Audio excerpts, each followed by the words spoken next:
प्रभू news मध्ये आपले स्वागत। निरोगी जीवनासाठी योग आवश्यक। प्राध्यापक शंकर खाडे, गडिंग्लस।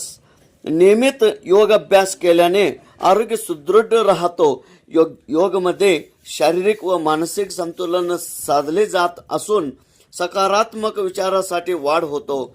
तणावमुक्त जीवन जगण्यासाठी नियमित योग अभ्यास गरजेचे असून शरीर लवचित व सुदृढ होते, असे प्रतिपादन योग गुरु प्राध्यापक शंकर खाडे यांनी मोरारजी देसाई योग संस्था, नवी दिल्ली आणि आयुष मंत्रालय यांच्या माध्यमातून राबवण्यात येणारे काउंटडाऊन 100 डेज या राष्ट्रीय उपक्रमांतर्गत जागृती हायस्कूल गडिंग्लज येथे बोलताना त्यांनी केले।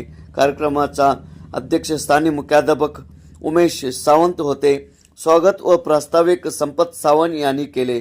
यावेळी योग फाउंडेशन महाराष्ट्र संचलित महाराष्ट्र योग शिक्षक संघाचे कोल्हापूर जिल्हा अध्यक्षपदी बिनविरोध निवड झाल्याबद्दल प्राध्यापक शंकर खाडे यांचा मुख्याध्यापक उमेश सावंत यांच्या हस्ते शाल श्रीफळ देऊन सत्कार करण्यात आला। योग वर्गात जवळजवळ 300 विद्यार्थ्यांचा उत्स्फूर्त सहभाग होता। या काउंटडाऊन 100 डेज या राष्ट्रीय उपक्रमांतर्गत जागृती हायस्कूलमध्ये यशस्वीरित्या योग प्रशिक्षण झाला। तेज प्रभू न्यूज, गडिंग्लज।